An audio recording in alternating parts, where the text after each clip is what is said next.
자, 이제 우리 하나님 말씀 드릴게요. 누가복음 2장 25절에서 33절까지 읽도록 하겠습니다.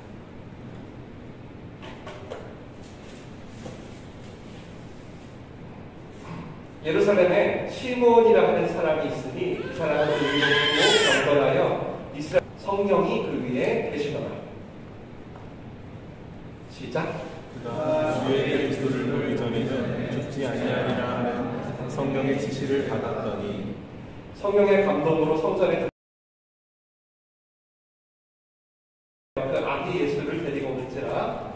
시몬이 아기를 하나님을 찬송하여 이르되 주제여 이제는 말씀하신 대로 종을 평안히 놓아주시는도다.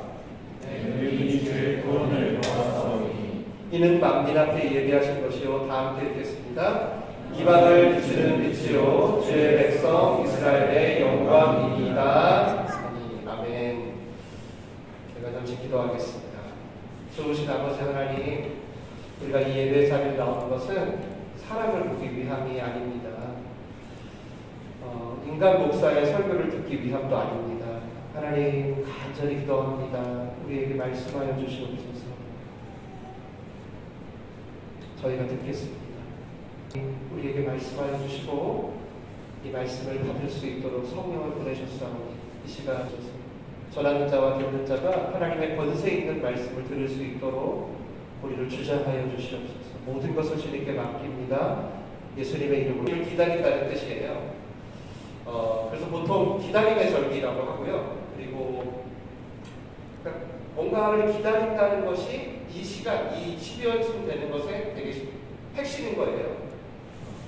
혹시 여러분 요즘 뭐 기다리는 거 없으신가요? 내가 지금 뭘 기다리고 있다. 첫눈을 기다리신 분은, 저는 어제가 첫눈인 줄 알았는데 로아가 1부에 그때 아빠 4번째야 그러더라고요. 스스로 한번 물어봤어요. 나는 혹시 요즘 뭘 기다리고 있나? 내가 주님을 기다리나? 그러다가 생각을 해보니까 제가 기다리고 있는 게 하나 있더라고요. 이게 뭐냐면 얼마 전에 제가 큰맘 먹고 산 게 하나 있어요. 사실 사모님께 얘기를 했어야 되는데 얘기를 안 하고 살아가지고 좀 미안한데, 제가 이제 우리 매월 첫 주에 퀴즈 하잖아요. 가족 예배 드릴 때 선물로 드리려고 주문을 했어요. 그게 12월 26일 날 온다는 거예요. 그래가지고 제가 이제 그날만 기다리고 있는 거죠. 그때 가서 이제 언박싱을 할 생각을 하니까 마음이 막 따뜻해지고 푸근해져요. 혹시 여러분 성탄을 앞두고 혹은 연말을 앞두고 내가 좀 이걸 기다리고 있다, 그런 게 있으신가요? 뭘 기다리고 있나요? 제가 이걸 왜 여쭤봤냐면 우리 인생이요, 그래도 뭘 기다려야지 사실은 이 잡류의 시간을 견디고 그러면서도 소망을 품을 수 있는 것 같아요. 뭘 기다려야 돼. 로하는 그렇게 방학을 기다리더라고요. 방학 때 뭐 하려고 하는지 몰라도. 그리고 직장인들은 뭘 기다릴까요? 월급날. 감사합니다. 월급날 기다리죠. 월급날 기다리죠. 그리고 어르신분들, 뭘 기다릴까요? 소중한 만남들을 기다린다는 거예요. 소중한 만남들이 명절에 되고 이렇게 하면 생각이 나는 거죠. 한번 생각해 보시면 여러분, 우리가 뭔가를 기다린다는 것은 적어도 그 기다리는 대상에 대하여 내가 잊지 않는다는 거죠. 맞죠? 그거에 대해서 깨어있다는 뜻이에요. 그래서 예수님도 항상 얘기했죠. 제자들한테 좀 깨어있어라 라고 얘기하셨죠. 우리가 그 대상을 그 대상과 한 약속을 기억하고 그것에 깨어있어야만이 사실 우리가 기다릴 수가 있는 것입니다. 지난주 나눴던 그 400년의 그 잡류의 끝자락을 지나는 사람들이 있었어요. 이스라엘이 헬라를 거쳐 로마의 식민 지배를 받으면서 굉장히 힘들었잖아요. 너무너무 힘든 칠흑 같은 어둠을 보냈단 말이에요. 400년 동안. 그 역사를 지나는 사람들이 있었어요. 거기에 더해 또 뭐가 있었죠? 말라기 선지자 이후에 400년 동안 하나님이 한 번도 얘기를 안 하는 거예요. 너무 영적인, 완전히 암흑기죠. 침묵기. 그러니까 정치적으로, 경제적으로, 영적으로 너무 힘들었겠죠. 우리 예배를 400년 안 드린다고 생각해보세요. 얼마나 힘들었겠어요. 너무너무 힘들었을 거예요. 그러니까 대부분 사람들은 하나님이 우리를 잊은 거야. 우리가 막 살아서 하나님이 우리를 버렸나 봐. 그러면서 기다림의 대상인 하나님을 잊거나 그분의 약속을 잊거나 그렇게 하나님의 물밑 작업을 보지 못했던 사람들인 거예요. 그런데 세상 그들 중에 아니야. 하나님은 절대 우리를 포기하지 않아요. 하나님의 침묵은 그분의 준비 기간이야.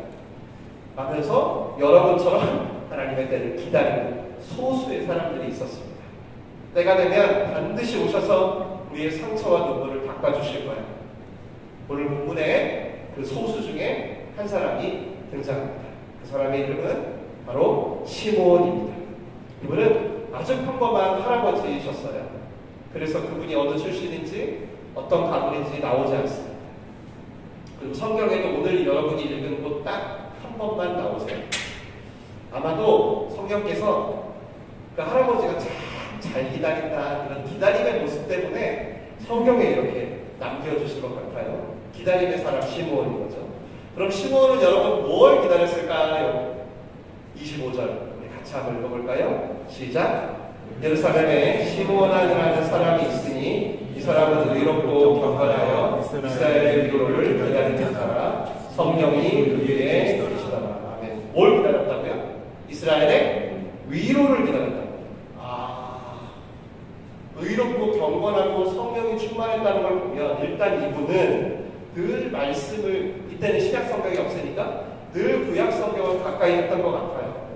그 중에서도 오늘 이걸 들어보면 이사야 말씀을 이렇게 암송했던 것 같아요. 특별히 40장 1절 말씀을 암송을 했던 것 같다라는 생각이 듭니다. 그래서 여러분 성경 보시면 이 시므온의 구절 옆에 구약 성경 각주로 이사야 40장 1절이 써 있을 거예요. 한번 같이 읽겠습니다. 앞에 보시고 시작. 하나님이 이르시되 위로하라 내 백성을 위로하라. 환난 가운데 있는 이스라엘 회복시켜줄 소망의 위로자 메시아를 간절히 기다린 사람이 바로 이 시므온이었던 거예요. 그럼 도대체 이 시므온 할아버지는 무슨 위로를 기다렸을까요? 그냥 메시아를 기다리면 되잖아요. 다른 사람처럼. 근데 왜 이러면 될 건데 굳이 이스라엘의 위로를 기다리는 자라고 성령께서 기록했을까요? 도대체 그 위로가 뭐길래 우리가 오늘 이 부분에 주목해서 말씀을 들어볼게요. 도대체 이 위로가 뭘까? 확실한 것은 일단 로마의 압제에서 벗어날 어떤 정치적인 위로는 아니었던 게 확실하죠. 그랬다면 예수님이 이렇게 아기의 모습으로 안 왔을 거 아니에요. 진짜 시스템 근육질의 어떤 군인을 왔겠죠. 또 확실한 건 경제적인 위로도 아닌 것 같아요. 그러면 뭐 진짜 파리바게트 사장님이나 어떤 혁신적인 농업혁명을 일으킬 개혁자로 왔겠죠. 너무도 근데 너무도 약간 아기의 모습으로 오셨잖아요. 그럼 도대체 이런 모습으로 오셔서 도대체 뭘 위로하려고 하는 거냐? 이렇게 오랫동안 기다린 게 위로 때문이라는데 도대체 뭘 위로하려고? 오늘 시므온의 찬양을 들으면서 시므온의 찬송, 시므온의 노래 가사를 들으면서 우리가 이 위로가 무엇인지 함께 살펴보려고 합니다. 첫째, 이스라엘의 위로는 어둠을 비추는 빛이었다고 합니다. 어둠을 비추는 빛, 30절부터 읽겠습니다. 시작. 내 눈이 주의 구원을 보았사오니 이는 만민 앞에 예배하신 것이요 이방을 비추는 빛이요 주의 백성 이스라엘의 영광입니다. 아멘. 어둠을 비추는 빛이 위로였다는 거예요. 여러분 혹시 크리스마스가 임박하면 왜 이렇게 막 이렇게 불을 밝히는 건지 혹시 아세요? 왜 불을 밝히는지? 이게 역사적인 의미가 있더라고요. 찾아봤더니 한 3세기경 크리스마스가 처음 시작된 지역이 지중해 로마 근처의 유럽이잖아요. 근데 그때 12월 25일이 그 지역에서 그 크리스마스를 처음 시작한 지역에서 가장 어두운 날이었다고 해요. 그래서 이거 빛을 피운다는 것은 단순히 어떤 분위기를 위해서가 아니라 아주 짙은 어둠을 밝히는 영적 의미 때문에 불을 켰다고 하더라고요. 그리고 그 어둠을 밝히는 빛이 바로 예수 그리스도라는 것이죠. 그분이 왔다. 그래서 우리도 이 대림절에 하나님의 위로를 기다리면서 모든 어둠을 물리치는, 밝히시는 주님을 사모해야 되는구나. 뭔가 약간 어둠을 밝히는 주님을 생각해야 되는구나. 이렇게 한번 떠올려 보셨으면 좋겠어요. 어둠을 밝히는 주님입니다. 어둠. 이 빛을 사모한다는 건 사실 여러분 우리의 모든 어둠이 드러난다는 뜻이잖아요. 맞나요? 어둠이 짙고 깜깜할 때는 우리가 사실 전혀 알 수 없어요. 우리한테 어떤 얼룩이 묻었는지, 우리한테 뭐 흔적이 있는지. 그런데 만약에 빛이 들어와요. 그럼 어떻죠? 흔적과 상처와 얼룩이, 심지어 내가 깊은 동굴에 들어가서 아무도 안 보여주려고 했던 내 상처까지 다 드러나 버리죠. 오늘 시므온은 그 모든 어둠들이 빛을 비춤으로 드러나게 되는 이것이 바로 위로의 시작이라고 합니다. 그래서 우리가 성탄을 기다리면서 꼭 잊지 말아야 할 키워드가 뭐냐면요, 바로 어둠이에요. 어둠. 우리의 어둠을 인정해야 빛을 받을 수 있다는 거예요. 쉽게 말하면 우리는 항상 어둠에서 시작하는 존재라는 거죠. 여러분 혹시 교회 달력으로 1년의 첫 시작이 언제 아세요? 로마 달력으로는 1월 1일이 첫 시작이죠? 우리 한국에서는 신정이라고 합니다. 이 지금 365일 12개월을 로마력이잖아요. 그럼 교회력, 성경에 나온 교회력으로 1월 1일은 언제일까요? 절기가 언제일까요? 부활절? 추수감사절? 언제일까요? 성탄절? 언제일까요? 바로 대림절입니다. 대림절. 2024년 새해가 아직 안 왔잖아요. 근데 교회력으로 따진다면 지금 이미 새해가 시작된 지 3주차가 된 것입니다. 대림절의 상징이 촛불과 보라색이거든요. 그래서 보라색 초에 초를 켜요. 저희는 보라색 초가 없어가지고 흰색 초에 켰는데, 이게 의미는, 초의 의미는 예수님을 말씀하시는 게 맞고요. 그 다음에 보라색은 뭘 뜻하냐면 바로 우리의 어둠을 뜻해요. 우리의 어둠이 짙어지면 보라색이라고 했다고 해요. 1세기. 그래서 보라색 초에 딱 불을 붙인다. 이건 무슨 뜻일까요? 우리의 어둠을 밝히는 날이라는 뜻이에요. 우리의 짙은 어둠을 확인하는 것에서 한 해가 시작된다. 심지어 매일매일의 시간도 그렇죠. 여러분 창세기 보세요. 잠시만요. 같이 읽어볼까요? 시작. 하나님의 빛을 낮이라 부르시고 어둠을 밤이라 부르시니라. 저녁이 되고 아침이 되니 이는 첫째 날이니라. 아멘. 너무 잘하는 말씀이죠. 여러분, 성경이 말씀하는 원데이, 지금 우리 로마로 말고 24시간 말고 성경이 말하는 원데이는 여러분 뭐죠? 뭐가 먼저 와요? 저녁, 어둠이 먼저 와요. 심지어 천지창조도 그렇죠, 여러분. 천지창조도 언제 시작돼요? 천지창조가 언제 시작돼요? 흑암이 깊을 때. 성경이 운행하시면서 처음으로 빛이 있으라가 시작돼요. 항상 어둠이 먼저였어요. 우리 그리스도의 신앙도 그래요. 이걸 잊지 마셔야 돼요. 나는 비록 어둠이야. 어둠인데 오늘도 나는 어둠에서 시작해. 근데 이 어둠을 걷어내실 분이 계셔. 이게 여러분에게 날마다 기쁜 소식이고 위로인 거예요. 하루하루 저녁이 먼저 있고 아침이 오는 거예요. 성경적인 세계관은 그래요. 우리는 어둠 속에 살지만 그 어둠을 뚫고 시온의 영광을 우리 가운데 비춰주실 예수님께, 그래서 우리가 날마다 가야 되는 거예요. 그래서 성경의 시간 개념으로 사는 지금 유대인들은 어떻죠? 저녁이 되면 뭐라 그래요? 오늘 하루 시작됐다라고 하죠. 성경 그대로 지금 시간만을 지키는 나라들은 지금도 저녁이 되면 하루의 시작을 알려요. 그래서 그리스도인의 영성은 새벽에서 시작된다고 하는 거예요. 이 새벽은 시간적인 새벽을 제가 말씀드리는 건 아닙니다. 무조건 시간적인 새벽은 아니에요. 근데 새벽이 여러분 하루 중에 가장 어떤 때죠? 가장 밝을 때예요? 가장 어두울 때예요? 가장 어두울 때죠. 가장 어두울 때. 너무 칠흑같이 어둡습니다. 그리고 또 아이러니하게 뭐죠? 가장 밝은 빛을 맞이할 수 있는 시기이기도 해요. 적기이기도 해요. 가장 빛을 맞이할 수 있는 적기이죠. 한 400년의 장류를 지나갔어요. 그러다가 지금 이제 광명한 빛이 떠오르는 거예요. 가장 어두울, 이스라엘이 가장 어두울 그 새벽에 새벽별 되신 예수님께서 빛을 발하시면서 우리의 칠흑 같은 어둠들을 하나님의 위로를 경험하고 확인하는 절기가 대림절인 거예요. 전 아까도 말씀드렸지만 이게 문자적으로 무슨 새벽 기도를 하는 얘기가 아니에요.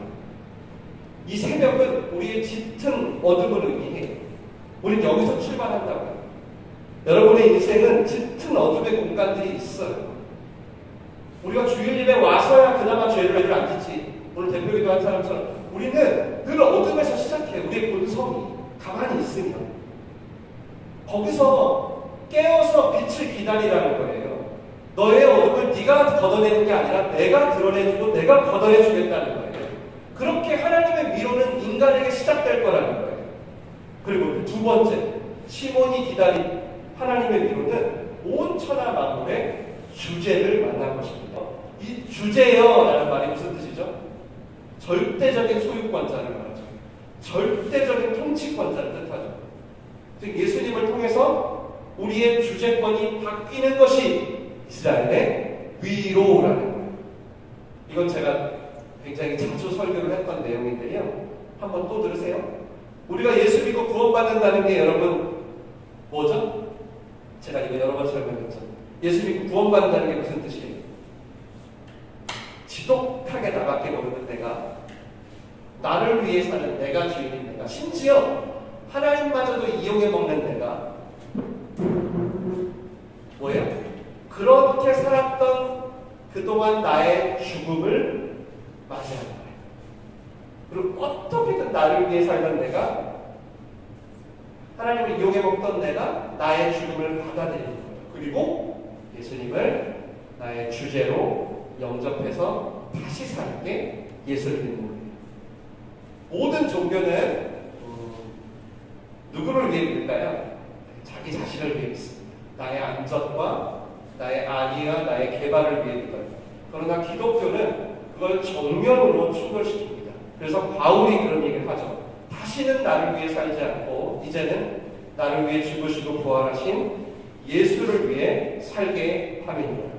그렇게 나의 죽음을 받아들이고 이제 예수를 주제여라고 부르며 살아가는 게 예수를 믿는 거예요. 그래서 오늘 시몬이 뭐냐면 이제 더 이상 내가 주제가 아니구나. 이제 더 이상 우리 동네 헤롯이 주제가 아니야. 이 짙은 어둠 같은 이 끝이 안 보이는 터널, 이런 인생, 여러분 솔직히 이런 우리의 인생, 우리의 어둠 같은 인생은 다 내가 주제가 될 때, 내가 주인 되어 살려고 할 때 시작되는 거예요. 그렇게 나의 편협한 시각과 잣대로 나의 인생과 다른 사람의 인생을 바라보면서 내가 주제가 시작될 때, 내가 주제가 될 때 시작되죠. 그 예수님 태어날 때도 보세요. 헤롯이 여러분 왜 모든 아기들 다 죽여버리라고 해요? 왜죠? 왜 다 죽여버리라고 해요? 왜 죽이죠? 이 중에 주제가 날짜가 없다는 거예요. 첫 번째 성탄절에 아기들 다 죽여버려요. 이게 인간의 어둠이에요. 그래서 기독교는 이런 인간의 어둠에 대하여 빛으로 정면 충돌을 하는 종교예요. 시몬에게 오늘 그 빛이 비친 거예요. 여러분 이게 왜 위로냐고요? 한번 생각해 보세요. 여러분 정말 내가 주제면 행복할까요? 내가 내 인생의 주제야, 내가 주인이야. 그럼 만족이 있나요? 어때요? 살아보십니까? 정말 괜찮아요? 죄송하지만 성경은 그걸 죄라고 합니다. 그걸 어둠이라고 해요. 솔직히 생각해 보세요. 솔직히 한번. 내가 주제면 여러분 우리 망해요. 내가 주제면 우리 죽어요. 내가 내 건강의 주제면, 내가 내 자녀의 주제면, 내가 내 앞날의 주제면, 내가 내 시간과 내가 내 물질의 주제면 한 번만 생각해 보세요. 어떨지. 이보다 괴로운 게 없을걸요. 진짜 헬조선일걸요. 그런 나한테 위로의 빛이 비친 거예요. 어떻게? 내가 주제가 아니라는 거예요. 너 주제 아니야. 진짜 주제가 계셔. 그분이 예수야. 이게 오늘 시몬 할아버지가 받은 이스라엘의 위로예요. 많은 사람들이 400년을 지나면서 하나님 우리를 잊었어. 버린 거야. 이제 우리 마음대로 살자. 야, 우리의 주제권을 헤롯한테 주자. 아니면 로마의 카이사르에게 주자. 그냥. 근데 거기서 아니야. 하나님은 절대 택한 백성 포기 안 해. 침묵은 그분의 주제권을 우리에게 온전히 비춰주실 묘미 작업일 뿐이야 라고 믿으면서 약속을 붙들고 위로를 기다렸던 소수가 있었던 거예요. 그리고 그 중에 한 명이 시몬 할아버지가 하나님을 아기 예수를 안고 찬송을 하는 거예요. 뭐라고? 주제여, 나의 주제여. 어떤 노래를 은유를 불렀는지 모르지만 성경이 찬송이라고 하는 걸 보면 노래를 불렀나 봐요. 온 세상의 주제여, 만유의 주제여, 이렇게 했나 봐요. 여러분, 우리는 이 2023년 대림절을 맞아가지고요, 다시금 우리의 주제가 누군지 확인해야 돼요. 우리의 본성은 여전히 빛 대신 어둠을 좋아합니다. 이걸 인정하셔야 돼요. 우리는 어둠을 더 갈망해요. 그래서 날마다 예수님이 필요한 거예요. 나도 모르게 갈망한다니까요. 정말이에요. 나도 모르게 내가 주제의 자리에 앉고 본능적으로 예수님을 밀어내요. 아유, 예수님 내려가세요. 아유, 빨리. 아유, 귀찮아. 냅둬요. 내가 알아서 할게. 이렇게 막 밀어내요, 우리가. 그래서 시몬 할아버지처럼 우리도 성령을 따라 빛을 비추이는 자리로 따라가야 되는 거예요. 여러분, 오늘 이 예배의 자리를 그 자리로 올고 오신 거예요. 너무 잘 오셨어요. 너무 잘 오셨어요, 여러분. 그래서 다시금 빛 대신 주님을 받아들이고 아멘 하면서 주제여라고, 주제여라고, 이 주제가 바뀌는 위로를 받으셔야 돼요. 그래서 여러분, 대림절은 특히 예배와 말씀을 가까이 하셨으면 좋겠어요. 물론 1년 365일 다 했으면 좋겠지만 특별히 대림절. 여러분, 인간이 성경을 읽을 때 우리 안에 어떤 일이 벌어지죠? 인간이란 존재가 하나님의 말씀을 열어젖혔어. 그럼 어떤 일이 벌어지죠? 졸립고 지루하다 이런 거 말고, 이건 이제 우리 오감에 속한 거니까 우리 오감 말고 하나님의 형상으로 지음받은 존재로서 어떻죠? 읽어볼까요? 시편 119편 130절입니다. 함께 읽습니다. 시작. 주의 말씀을 열면 빛이 빛이여 우둔한 사람들을 깨닫게 하나요. 한 번 더 시작. 주의 말씀을 열면 빛이 빛이여 우둔한 사람들을 깨닫게 하나요.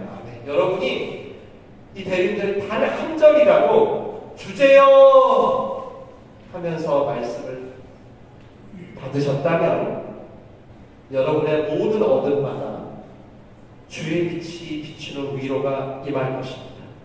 믿으시길 축원합니다. 축원합니다. 그때 여러분의 주제권이 다시 바뀌고요, 정복되고, 내가 이해되지 않아도, 때로는 보이지 않는데도 계속 하나님의 빛을 따라가게 하는 위로의 역사가 일어날 것입니다. 그리고 이렇게 이스라엘의 위로를 받는 사람들은 마지막으로 눈크 디미티스를 외치게 됩니다. 좀 어려웠죠? 눈크 디미티스. 라틴어. 뜻만 기억하세요. 뜻이 이렇습니다. 아, 이제 죽어도 여한이 없다.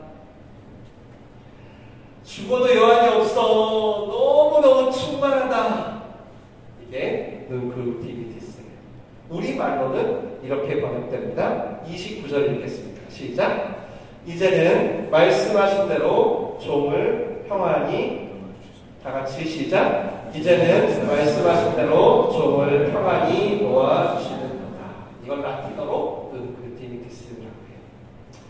시몬이 기다리고 기다렸던 이스라엘의 위로를 받은 거예요. 그랬더니 이제는 저 죽어도 여한이 없습니다 라고 하는 거예요. 여기서 이제 시몬이 그토록 기다렸던, 아까 하나님의 위로할 때 위로라는 말이 무슨 뜻인지 제가 말씀드릴게요.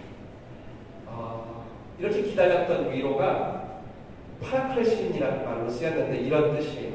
하나님의 약속이 성취되었다. 400년 기다린 이 위로가 무슨 뜻이냐고요? 하나님의 약속이 성취되었다. 하나님의 뜻이 이루어졌다는 뜻입니다. 우리 그림 하나만 볼까요?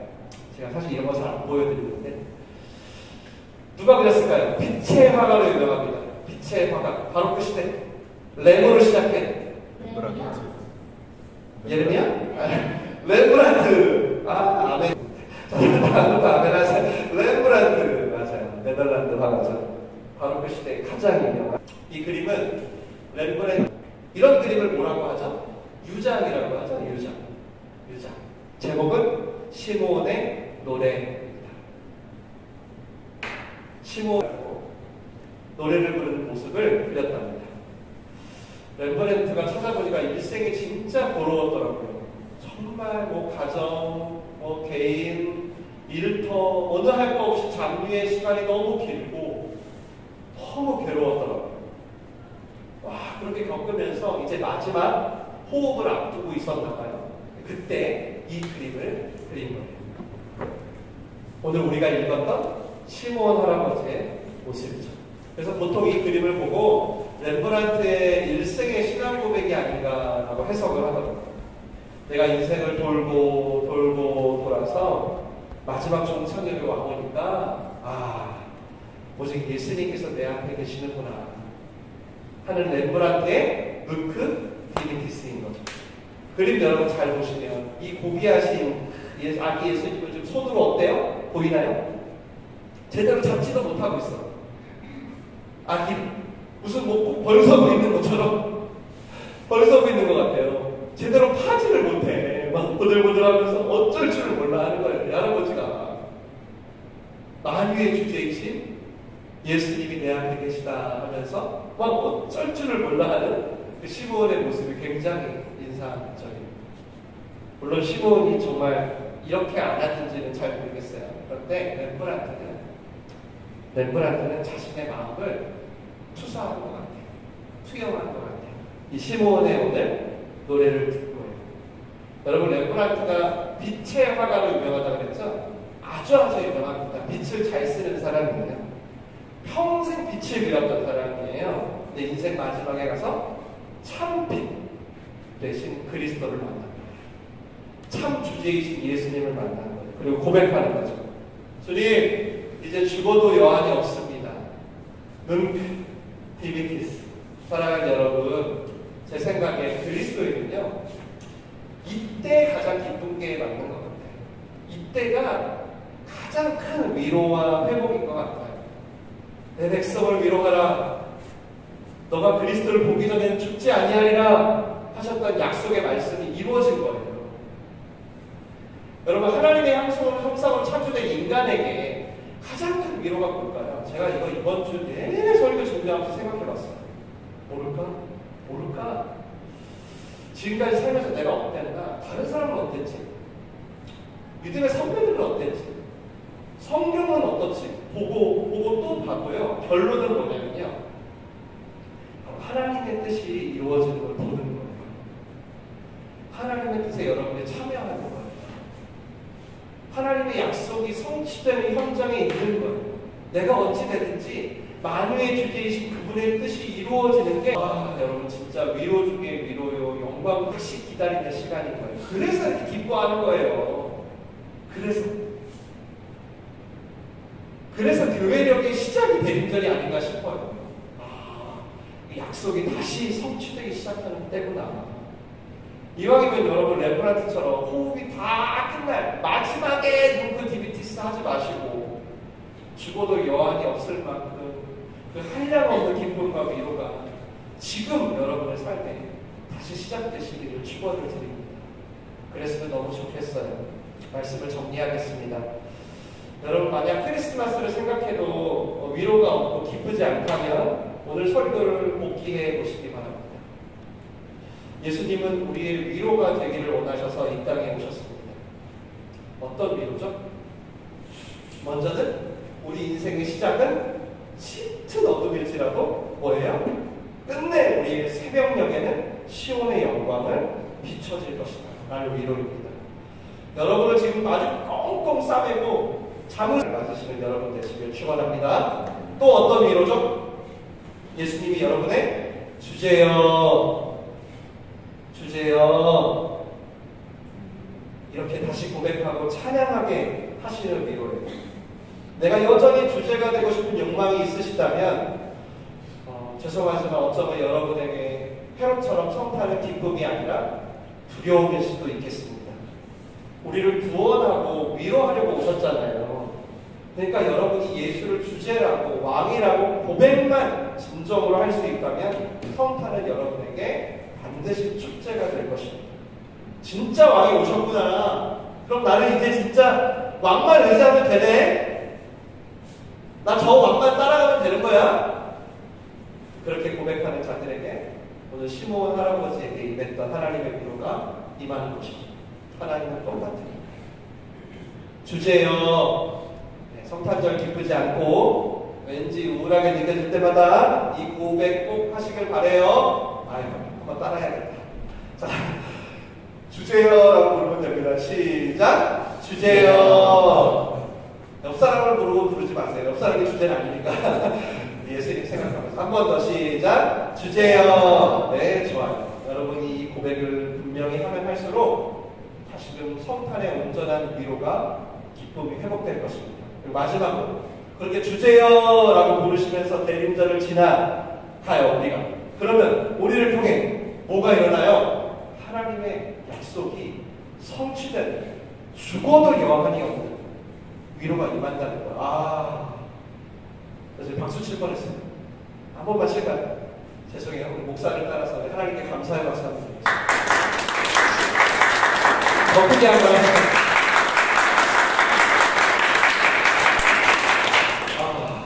이래서 성탄을 기뻐하는구나.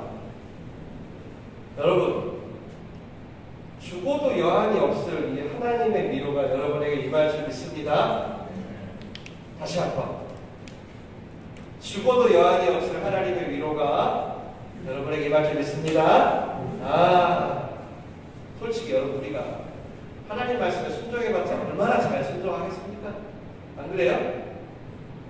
우리를 어때요? 늘 부족하죠. 늘 부족해요. 그래도 이 말씀으로 어둠을 비춰주시며 그 빛을 따라 살고자 몸부림칠 수만 있다면 이 땅에 가장 약하고 보잘것없는 동네로 오신 이 첫 번째 크리스마스가 여러분의 2023번째 크리스마스가 될 수 있다는 거예요. 오늘 예루살렘 성전에서 정말 우연히 만난 것 같잖아요. 시몬 할아버지가. 성경에 뭐라 그래요? 성령의 감동으로 성전에 올라갔대요. 얼마나 사람이 많았겠어요, 명절인데. 누구도 알아보지 못해요. 저 아기가 아기 예수라는 거예요. 근데 시몬 할아버지 혼자 알아보잖아요. 이게 무슨 얘기예요? 반드시 여러분에게 꼭 맞게, 여러분이 알아먹을 수 있게, 하나님이 성취하셨구나, 하나님 정말 살아계시구나, 하나님이 정말 약속하신 걸 이루시는구나, 여러분이 알 수 있게 꼭 맞게 하나님의 약속이 눈끝 디비티스 성취될 거라는 거예요. 수많은 장기의 시간 속에서도 기다려왔던 하나님의 위로가 오늘 여러분의 대림절이 되기를 간절히 축원합니다. 또 정말 모든 어둠을 비추는 그 성탄절이 여러분의 성탄절이 되기를 바랍니다. 네, 이번 한 주도 그렇게 말씀 앞에서 어둠을 밝히고 주제요, 때때로 계속 고백해요. 주제요, 고백해요. 그렇게 해서 말씀이 성취되는 현장, 여러분의 성탄절이 첫 번째 성탄절이 될 줄 믿습니다. 우리 같이 기도하겠습니다. 자신은